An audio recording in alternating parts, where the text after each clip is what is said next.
tardes a todas y a todos.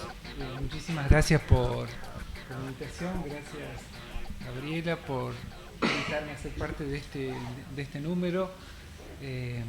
Un número que me parece muy auspicioso, ¿verdad? Muy necesario introducir en un campo de discusión de los problemas económicos, algo que es estrictamente económico, que tiene que ver con la cuestión ambiental. Bueno, yo voy a tratar, lo que quería plantear acá es no tanto comentar el artículo que sale en la revista, porque va a estar ahí, es bastante breve, pero sí tomar algunas cositas de por qué escribí sobre el Potosí ahora en el siglo XXI, ¿verdad? Y en todo caso sí quería colocar algunas preguntas, algunas cuestiones, algunas inquietudes para que las sigamos en todo caso pensando. En este sentido, me parece que la discusión política sobre el extractivismo, que ha sido impulsado desde quienes estamos trabajando en un campo como el de la ecología política, el de la economía ecológica, el de la sociología ambiental, todas las problemáticas, el derecho ambiental, todas las problemáticas que están vinculadas al estudio de los conflictos socioambientales. Creo que esta discusión sobre el extractivismo no ha sido completamente comprendida y se ha producido algo así como un diálogo de sordos entre quienes estaban y estábamos y estamos planteando por qué la oposición a eso que llamamos extractivismo, y los sectores, sobre todo progresistas o de centro izquierda. La denominación para mí más apropiada es hablar del ciclo progresista, que ha visto esto como un ataque de ciertos sectores conservadores o de derecha a lo bien que se estaba haciendo. Bueno, hoy ya el boom de las commodities ha pasado y estamos viviendo los tiempos de la resaca. Entonces, muchas de las cosas cambian el modo y el tono de la discusión, pero el problema me parece que persiste. Sobre todo me parece que persiste en el sentido de que pienso que lo más gravoso que ha dejado este ciclo de gobiernos progresistas en la región tiene que ver con toda una serie de retrocesos sobre el horizonte crítico, sobre el horizonte utópico, sobre las energías políticas emancipatorias y sobre una racionalidad crítica que ha sido como la marca de origen de la teoría social latinoamericana, tanto la sociología rural, como el pensamiento económico. Toda la teoría social latinoamericana ha nacido discutiendo los problemas, no ambientales, pero eso fue más tardío, pero discutiendo los problemas políticos, económicos, culturales de los modelos primario exportadores. Sin embargo, parece que hubo una gran amnesia y de repente la intensificación de ese modelo primario exportador se tomó como una vía hacia la salida del capitalismo periférico dependiente, como una vía de lucha contra el imperialismo y un tránsito hacia un nuevo estadio de más plena soberanía económica, política, cultural. A tal punto que el máximo horizonte utópico, ¿no es cierto?, del pensamiento revolucionario al que nos ha quedado es que pareciera que lo más revolucionario que podemos pensar es hacer políticas keynesianas. Pareciera que un cierto crecimiento sostenido con alguna forma de redistribución social del ingreso, eso es la máxima aspiración utópica, y creo que eso forma parte del problema político que nos deja este ciclo. Y forma parte del problema que no solamente tenemos como latinoamericanos, sino más bien forma parte de un problema que tenemos más gravemente y más en el fondo como especie, como comunidad biológica, como humanidad, que tiene que ver con el hecho de ser absolutamente insensibles, es decir, incapaces de sentir los efectos de destructividad de las fuentes de vida que tiene este molino satánico que llamamos el metabolismo del capitalismo. Pareciera que en épocas de auge nos olvidamos cuáles son los costos de ese crecimiento.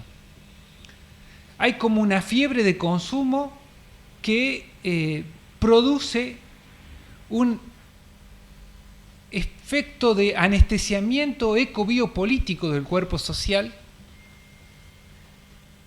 que hace que este cuerpo social no vea cuáles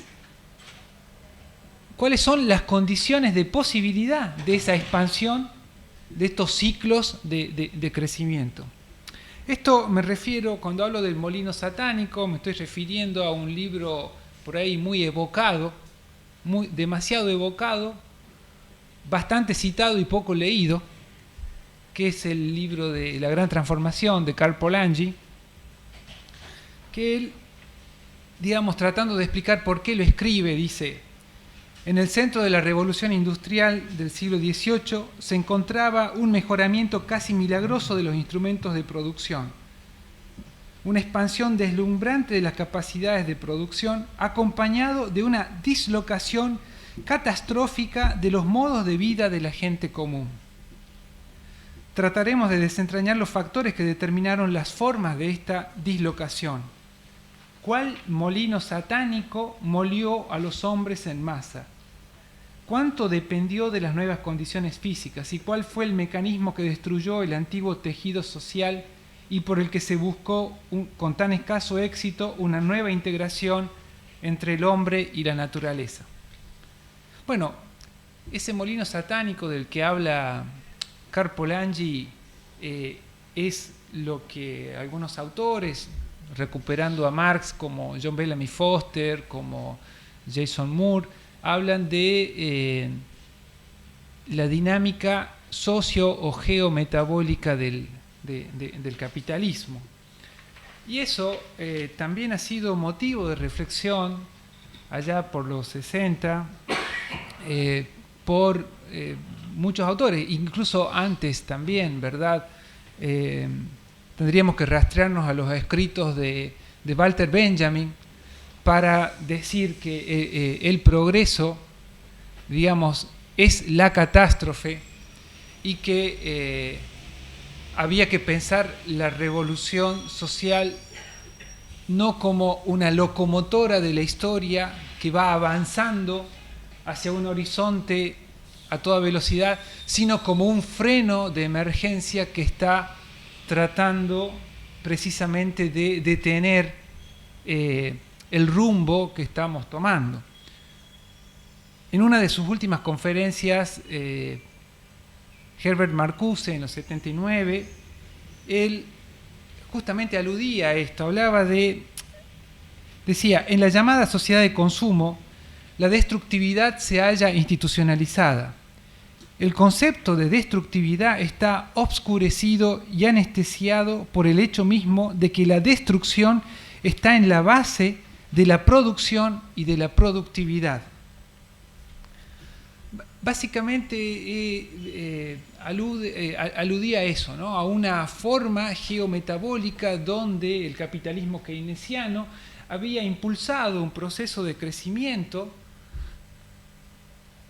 industrial con una expansión del consumo de masas, y todo esto, ¿no es cierto?, se producía a costa de una profunda devastación de las fuentes de vida. Claro, eso, ¿no es cierto?, que se empieza a ver ahí como problema, tiene sus orígenes me parece mucho más profundos. Por eso yo veía la necesidad de decir, bueno, ¿qué fue Potosí? ¿No? Porque tenemos alguna cuestión ahí olvidada respecto de la historia. Se habla de neoextractivismo como si el ciclo de un modelo primario exportador sea de las últimas décadas de los fines de los 90 en adelante, con el crecimiento de China, que nosotros tuvimos que proveerle todo. Pero es como que nos olvidamos del ciclo extractivista del siglo XIX y nos olvidamos del ciclo extractivista que tiene su origen justamente con el proceso de invasión, conquista y colonización de América. Pienso que cuando veo los pueblitos como Andalgalá, como Háchal, como Añelo, donde la población siente algo así como esa fiebre del oro que sentía Colón en el momento de la invasión y de la conquista, es eso, ¿no?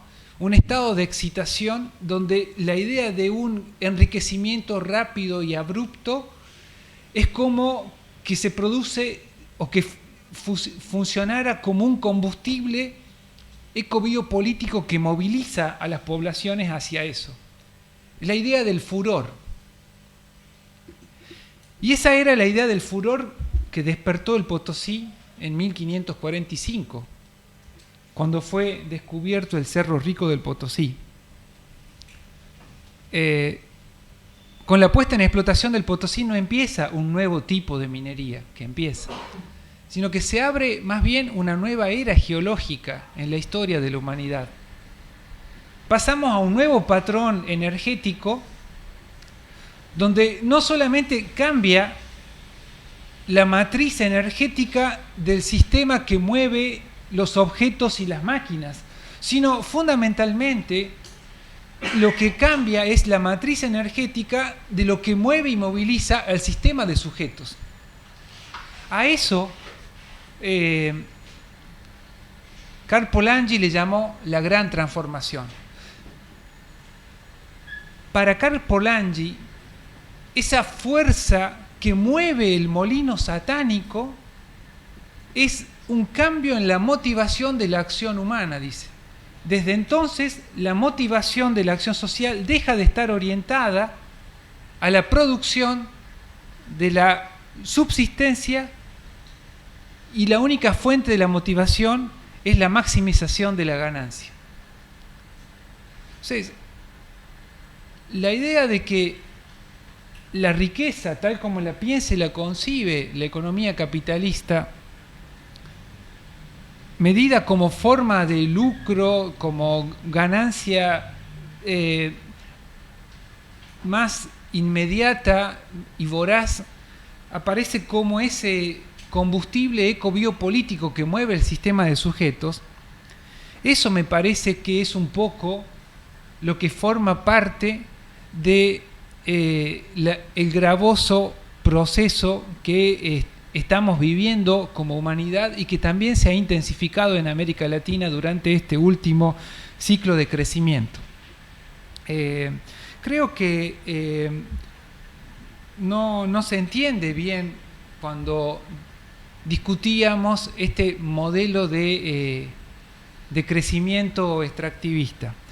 Creo que los conceptos que hablan de extractivismo como un modo de producción o una economía centrada en la explotación o la sobreexplotación exportadora de materias primas con poco procesamiento, creo que tiene varios déficits, porque pareciera que el extractivismo es un problema localizado de algunas economías que son donde se localizan esas actividades de extracción. O sea, nosotros seríamos una economía extractivista porque tenemos extractivismo sojero, minero, petrolero, etc.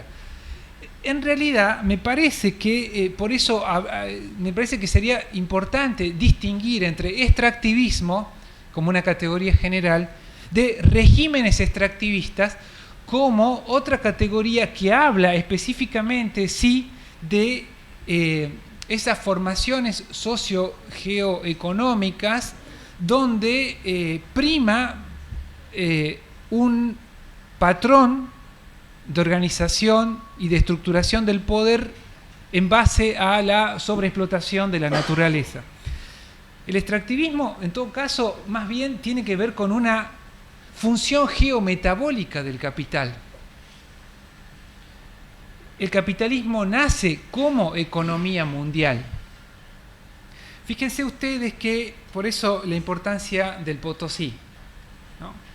El capitalismo no nace con la revolución industrial inglesa del siglo XVIII, no nace con la revolución francesa, nace con la revolución mineral que pone en marcha la explotación del Potosí allá en 1570. Simplemente para tener una idea, 40.000 personas trabajaban diariamente en el Potosí. Más de 4.600 mitayos estaban permanentemente día y noche abajo de los socavones. Una ciudad construida de la nada arriba de 4.000 metros de altura. 13.000 sistemas de carretas que llevaban todos los días del año, día y noche, el mineral que representaba las 7/10 partes de toda la plata que circulaba entonces en el mundo. 300.000 llamas anuales necesitaba, ¿no es cierto?, el Potosí para volver a reabastecer este sistema, el patrón energético de extracción. 300.000 llamas y entre 80.000 y 100.000 mulas.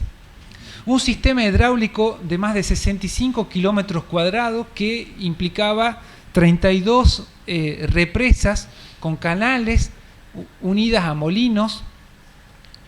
Eso fue lo que fue el Potosí.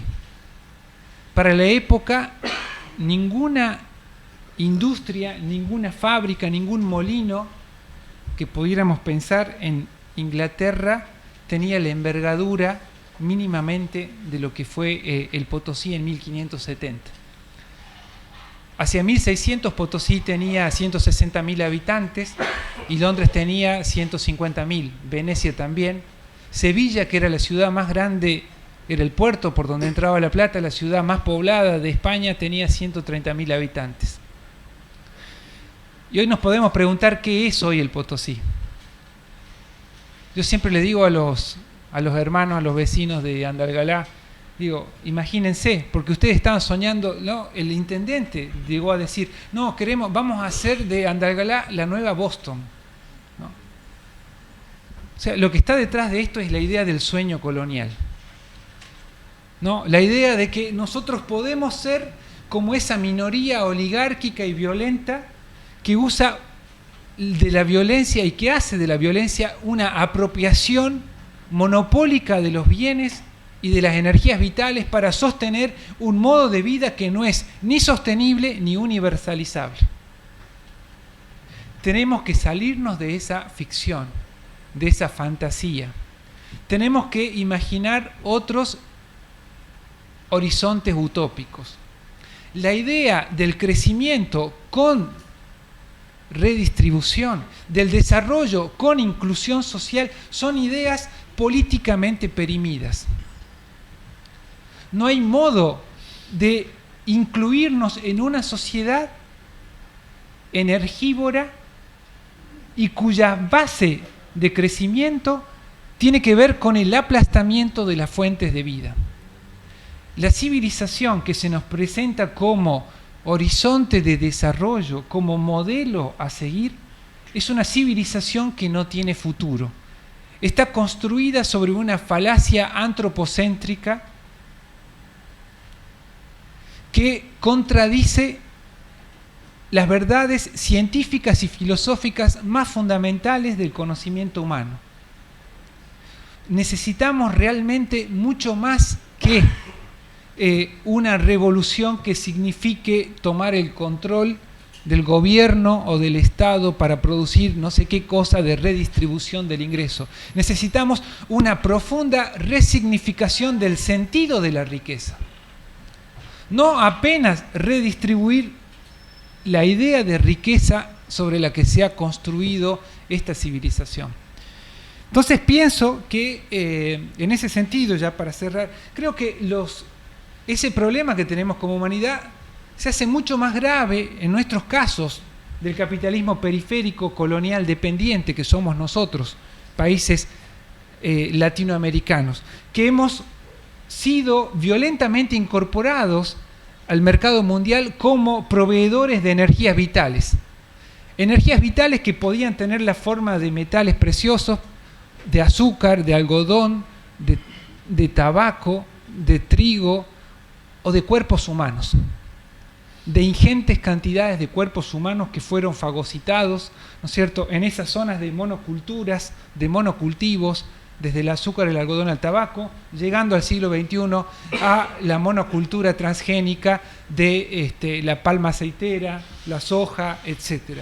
Los regímenes extractivistas no son solamente un problema de que se destruye nuestra fuente de vida. Eso también tiene implicaciones sobre un régimen político y tiene también implicaciones sobre el modo de estratificación social de nuestras sociedades.